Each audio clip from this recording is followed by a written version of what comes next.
انا كنقول لك بلي ما نخليكش تقابلو. قصدي مراد في هذه المرحله ما يقدرش يهضر معاكم خاطرك عنده امور اهم بزاف. ان شاء الله تكون فهمت واش راني حاب نقول. شوف سي طارق، صراو امور بزاف كي كان مراد ما كاشف، ولازم عليا نقول له، ورانا كاع نستناو في تعليماته. واقيل ما فهمتش واش قلت لك. مراد علم دار دوك راهو مشغول بامور اهم من اللي جيت على جالهم انت وجماعتك، وما يقدرش يقابلك. انت اللي راك تقول هكذا ولا مراد علم دار؟ لا انا لا هو. روح قول لصحابك غير ينحوا من بالهم يشوفوه.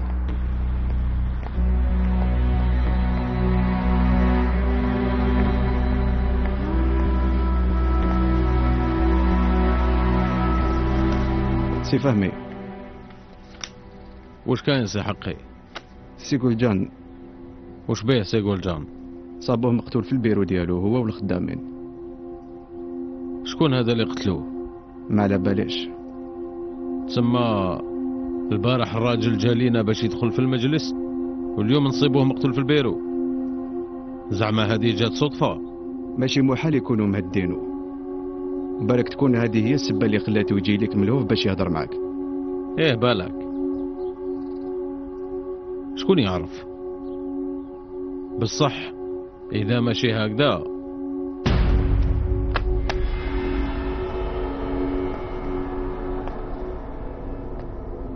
معناتها عديان يحبوا يكسروني واللعب معاهم بدا يسخن.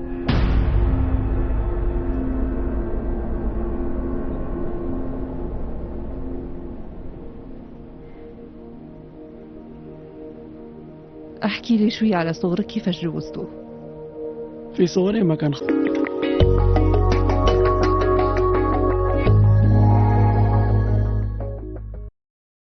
حان الآن موعد صلاة العشاء حسب توقيت الجزائر العاصمة وضواحيها.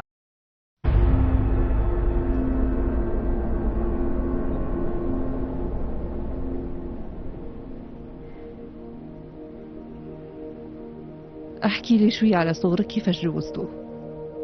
في صغري ما كان خاصني والو. كنا عائلة معروفة وكلمتها مسموعة عند الناس. واحد ما كان يدير حاجة بلا ما يقولنا. واش كنتوا تخدموا؟ بابا كان شاطر بزاف ويخدم في كلش، قمار، مخدرات، يبيع سلاح.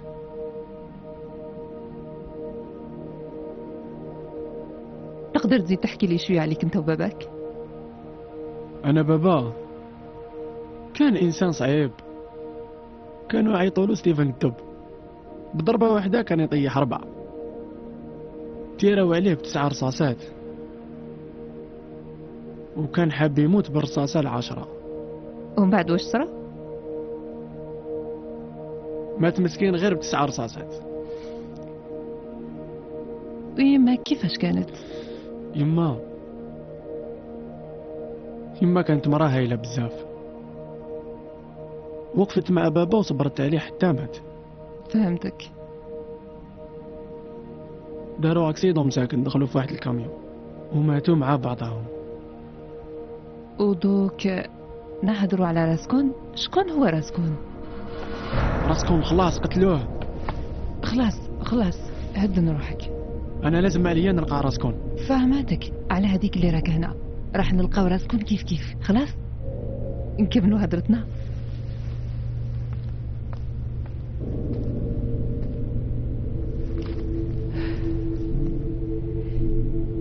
دوك ماذا بيا تحكي لي على الحوايج الملاح. وقتاش تلاقيت الخطرة الأولى براسكم؟ كان عمري 16 سنة. كنت رايح باش نخدم. وشنو هذه الخدمة؟ كنت رايح نتفاهم مع اللي سرق كراجنا القديم. تتفاهم؟ فهمت. بابا كان حاب يسييني، عطاني سلاح ما فيهش رصاص، وانا ما فقت باللي فارغ حتى وصلت لتم. واش صرا؟ بداو كامل يضربوا فيا. انا كنت قادر عليهم كامل، بصح بابا قال لي ما تقتل حتى واحد فيهم. ما نقدرش نكسر الكلام تاع بابا. ومن بعد واش صرا؟ عطاوني طريحه تاع كلاب. واحد جبد سلاحه وحطوا لي في راسي. في الدقيقه اللي راح يتيري التم راسكون على غفله خرج لهم. جبت قرع تاع الزجاج اللي كانوا لتم في الصنادق وكسرهم كاع على ريصانهم. وقتل هذوك الجماعة. كسر القرع على ريصانهم برك. فهمت. ومن بعد من هذاك النهار ما تفارقناش انا وراسكون.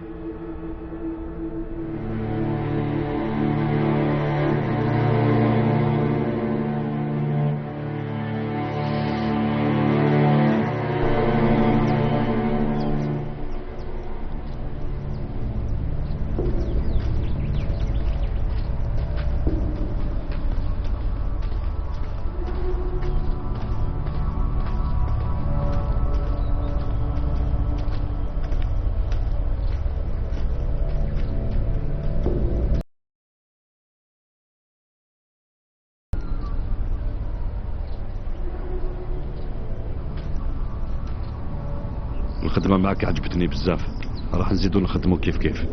لو كان تعطيني برك شوية وقت نوجد لك كاع السلعة اللي راك حابها. راك غالط في حسابك، حتى ونخليك تخدم مع عوام ما تقدرش توجد لي السلعة اللي نسحقها. راح ندير كاع واش نقدر على جالك. هاد الحاجة ماشي ليا، راح نبعثهم لصحابي اللي راهم يحاربوا. وش نقدر ندير؟ تقدر تسهل عليا بزاف الخدمة.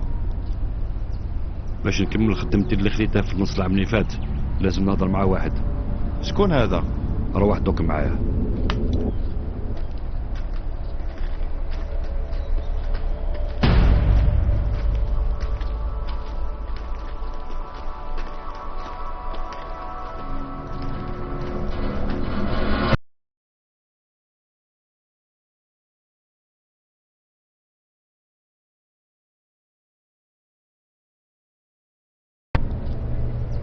راني نحوس على واحد يقلب لي كاع الذهب اللي راهو هنا سلاح ويجيبه لي. تقدر تصيبه؟ ايه نقدر. زرب، راني نستنى فيك لهنا. خلاص.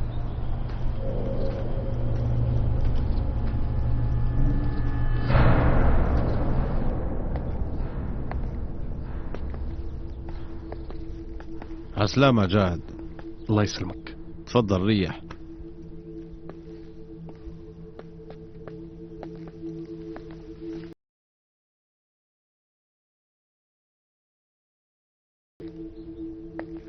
قول جان، ما كانش صحيح كيما يلزم باش يقعد على الكرسي. قدروا يقتلوه.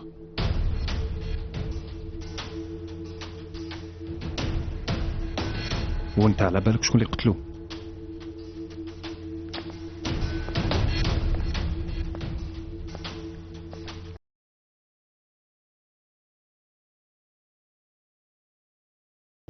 اللي قتلوه يكون عرف بالهضرة اللي كانت بيني وبينه، وما كانش حابو يدخل معايا في المجلس الجديد. انا ما عندي حتى شك باللي كولغان كان على باله هادشي قادر يصرى. على هذيك كل ما يجي واحد جديد للمجلس ما يحب حتى واحد يعرف باللي راهو يخدم معك، وعلى باله لو كانت تسمع به باللي خرج الخبر انت الاول اللي راح تقتلوه. صح، هذه حاجة باينة. وش راكي ديري؟ ما كيش تشوفي بلي رانا نهضرو؟ اسمح لي سي فهمي.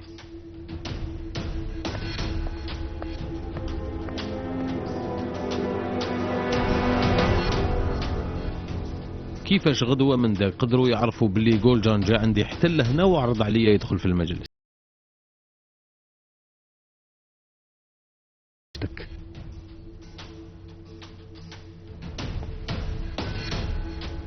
لازم نتأكدوا من هاد الحكاية فهمي.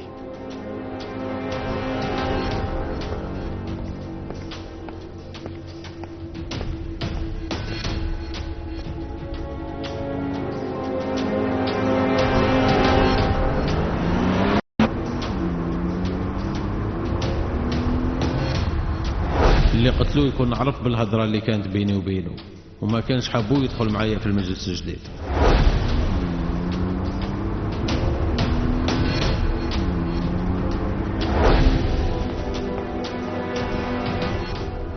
مرحبا بك جاهد.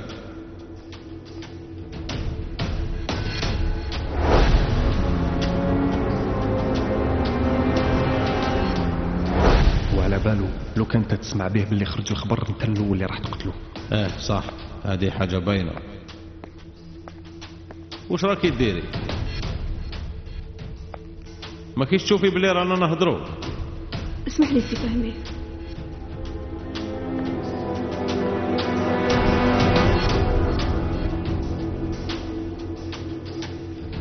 كيفاش غدوة من ذاك قدروا يعرفوا باللي جولجان جا عندي حتى لهنا وعرض عليا يدخل في المجلس؟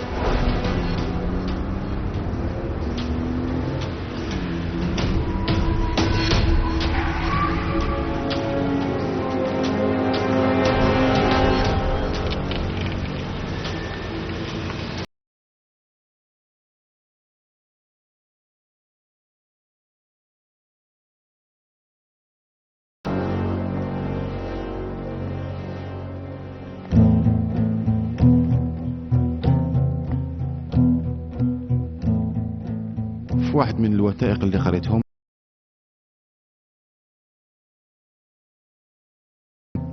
ومن بعد كيعرفوا باللي ما يقدروش يديروها هذاك الوقت حبوا يديروها اليوم. خاوتنا الأكراد هذاك الوقت وقفوا في طريقهم، كانوا عارفين باللي راح تستعمرهم الإنجليز، حاربوهم معنا. اليوم نفس الحكاية، راهم حابين يعاودوها من دارة وجديد، راهم يدعموا فيها.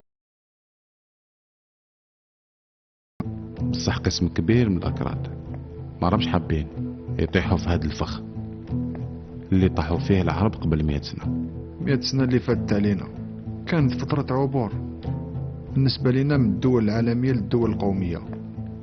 الشعوب اللي أسست دولتها القومية مور سقوط الدولة العثمانية في هذاك الوقت شكلتها الوزارات الاستعمارية تاع الإنجليز وفرنسا، ولا تحركها حكومات فاسدة وولات بلا سيادة. مثلا قسموا الدول العربية لدويلات صغار، خطرهم على بالهم لو كان يتحدوا يديروا لهم مشكل. اليوم كاين مجموعات ما حبش تقبل هذا الشيء، وراهم يعاونوا ويخدموا مع قوات الاستعمار. في الاجتماع تاع 2015 اللي راح تجتمع فيه العائلات الحاكمة باش يبدلوا الشكل تاع المنطقة، راح يديروا في الخريطة جديدة، والخوف الكبير تاعهم لو كان الأكراد اللي خارج حدودنا يتفاهموا مع بعضهم كيفاش راح يأثروا في الشعوب الأخرين اللي في المنطقة. راح يستعملوا كاع النفوذ في المناطق التابعة للأسر الحاكمة باش هاد الشي ما يصراش. وزيد راح يسيوا كل حاجة تجي في بالك، والطريقة الوحيدة اللي نقدروا نمنعوا بها العائلات الحاكمة باش يرسموا الخريطة لازم نلموا كامل المعلومات المتوفرة عليهم، ونبداو ندرسوا كاع هنا واش عندنا باش نلقاو نقاط الضعف.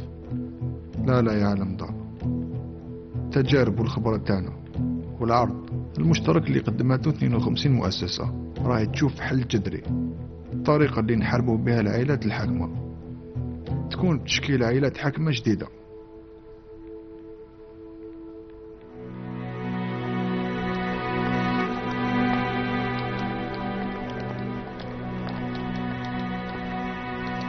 راك متأكد؟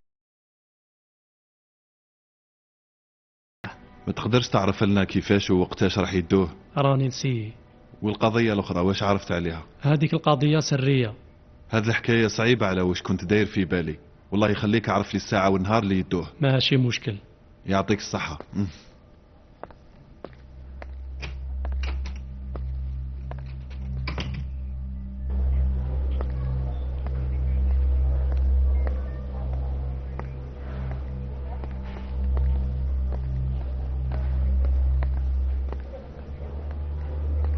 عاكف الجماعة بداو يبوجيو، راح يبيو سقر اليوم العشية لبلاصة واحدة أخرى. خلاص عارف، سي تعرف لنا على قداش وين راح يدوه.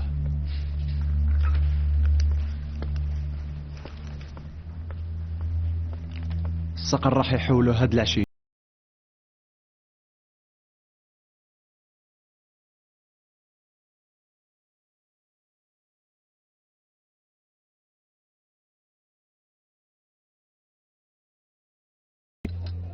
راه في حالتها راهي صعيبة، باينة راح تتأثر بالكلام اللي راهم يقولوه على بابها.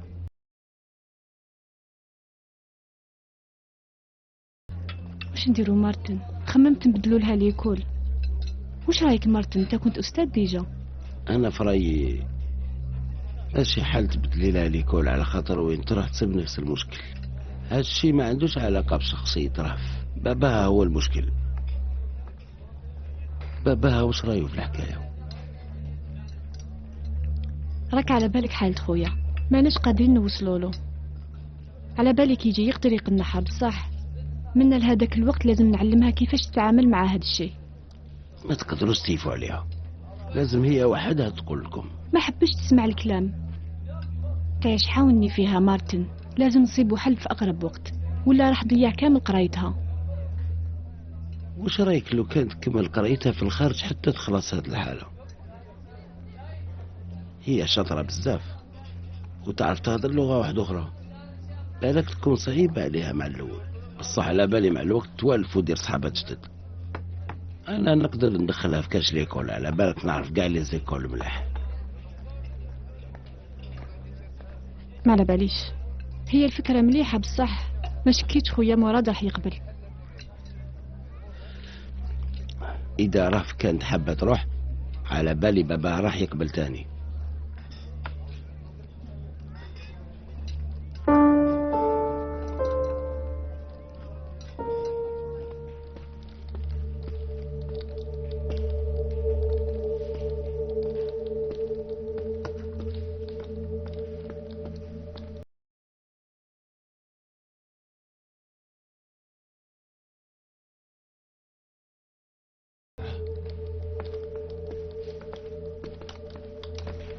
البسيكين روح معايا.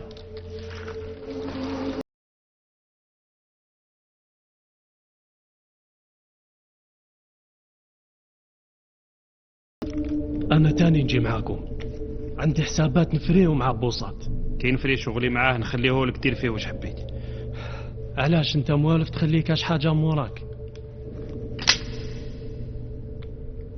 ما تخافش بيدبور، نخدي لك شويه عطام تقدتهم. نشفت لي ريقي، خلاص راح نستناك في كاش بلاصه قريبه قبل ما تفري وهان الحق اللي عندكم.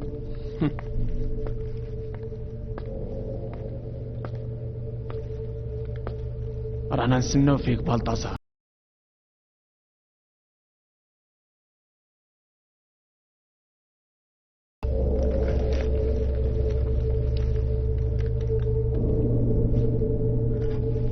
يلا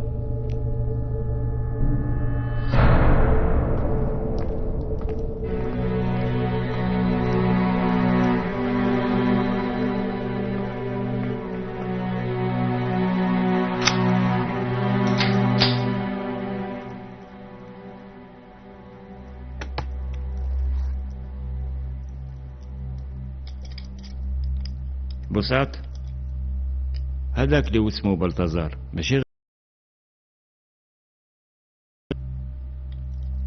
وراني حاب نكون معاكم. ما نقدرش نديك معايا، جا حتى لعندي وعيط لي ليا، حسابه لازم نصفيه وحدي. اسمع، كاين بزاف عباد راهم يستناو فينا بوسات، باه نصفيو حسابنا معاكم هسي. لازم ما نخليو حتى واحد فيهم، هذا الفقار. عندك الحق، كامل يخرجوا لك الطريق لازم تصفي حسابك معاهم. راح نديرو كاع اللي نقدروا عليه، ونقيو الحومات من الرش والخماج اللي راهم يبيعوا فيه، وهكذا نسلكوا اللجان صغار من الضياع هذا اللي راهم عايشين فيه. هذا دين في رقبتنا وبإذن الله راح تتنقى. رانا واجدين بوسات.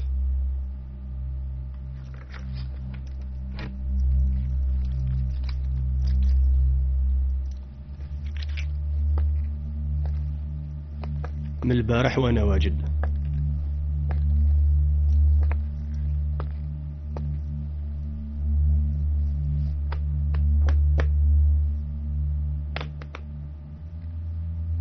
كاين اخويا.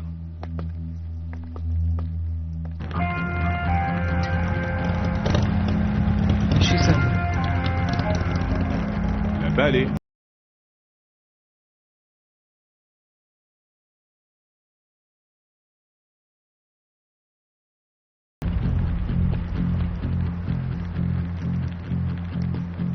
سمعوني.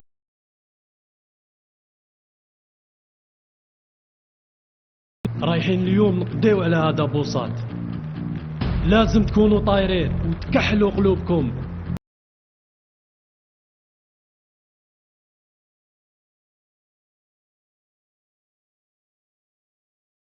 أنا مانيش معك. واش قلت؟ روح دي تارك منه وحدك، ما نجيش معك. معليش تقدر تروح معنا.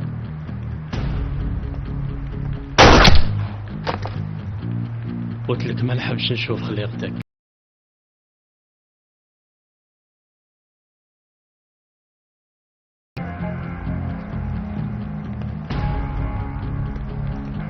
علاش قتلتو بيتبول؟ باش كل واحد يعرف قدره. ما نقبل حتى واحد يزيد يوقف في طريقي. ما راك تشوف مليح، واحد ما راهو حاب يريسكي بعمرو على جال حاجه ما دخلوش فيها. كيفاش ما دخلهمش فيها؟ بوصات قتل لنا اصحابنا ولازم ندو دارنا. صحابنا اللي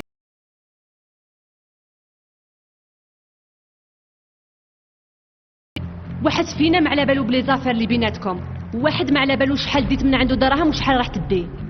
اعرف فيه وش راكي تهضري، راني نتقاسم معاكم كاع وش راهو يعطيني. اذا هادو برك ما يكفيونيش.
طوموبيلات راهم يستناو برا.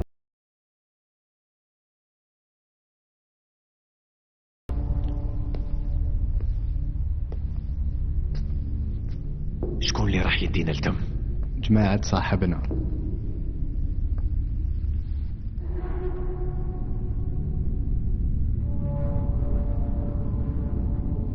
شكون هادو صحابك؟ راح يكونوا صحابكم حتى يوصلوكم للبلاصة اللي راكم رايحين ليها.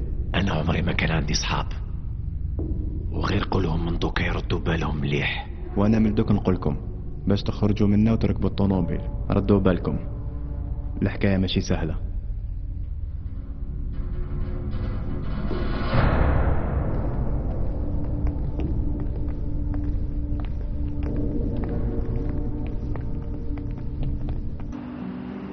بصح الحاجة المهمة واش هضر مع جاهد.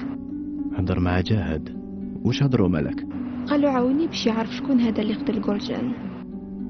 وقتاش جا عنده جاهد؟ جا في النهار. انا دوك باش قدرت نخرج من الدار ونعيط لك. والليل الدار بالخف، وإلا جاهد زاد ولا لهاديك الدار هاد العشية عيطي لي هاديك دقيقة وتخبريني. بصح هكذا قادرين يفيقوا لي. ديري واش راني نقول لك، مالك كي نطولو هذاك هو الدونجي الكبير. خلاص فهمت.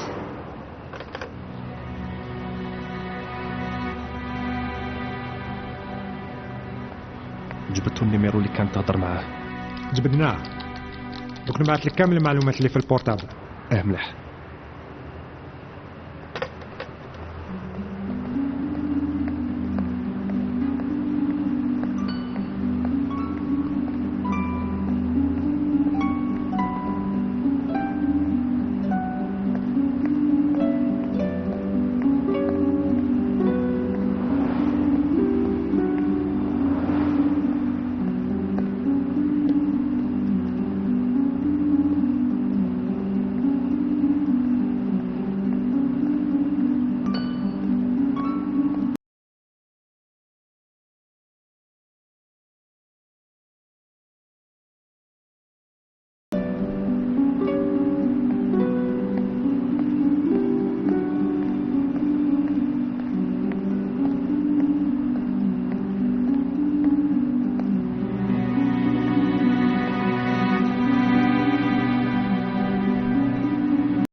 مالك؟ ولا لازم نقول لك مالك البلوندا؟ ما فهمتكش واش راك حاب تقول. خلاص دوك في طريق نفهمك. اسمح لي راني مزروبه شويه وما على باليش كاع واش راك تهدر. راني نهضر على واش كنتي تهضري في التليفون مع جان. اطلعي تشوفي. امشي.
واش هاد التمسخير اللي راكم ديروا فيه؟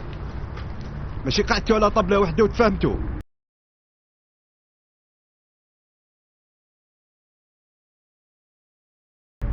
حرق لي السلعة وقتل لي كاع خدامين.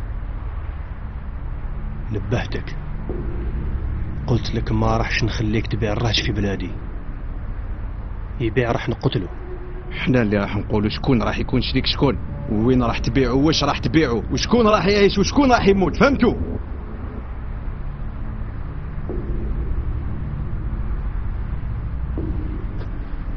المجلس تأسس منا وروح واحد ما يزيد يدنا الواحد، واللي يبس راسه راح يخلصها غالية.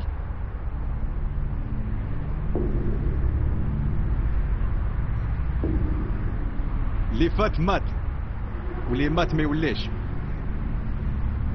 لازم تتفاهموا بيناتكم، ولا راح نرجع اسطنبول ضيقة عليكم نتوما الزوج.